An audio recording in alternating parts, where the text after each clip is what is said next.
Ever wished you could see your crypto holdings in good old dollars, euros, or your local currency? Today, I'm going to show you exactly how to change the display currency right within your Phantom wallet. Let's dive in.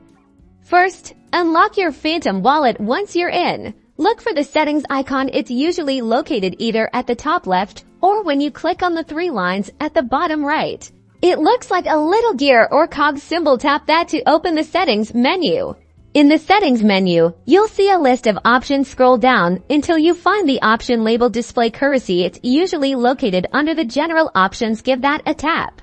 A new screen pops up presenting with a list of all the supported fiat currencies. This is where the magic happens.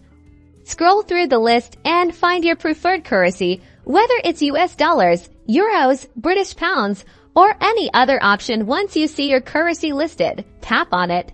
And that's it. Your Phantom wallet will now automatically display the estimated value of your crypto assets in the currency you selected. You can now easily understand your portfolio's worth in familiar terms. Feel free to switch between currencies whenever you like. Just repeat those simple steps. This feature is a real game changer for understanding your crypto investments. Hope this quick guide was helpful. Don't forget to like, subscribe, and drop a comment below if you have any questions. Happy trading!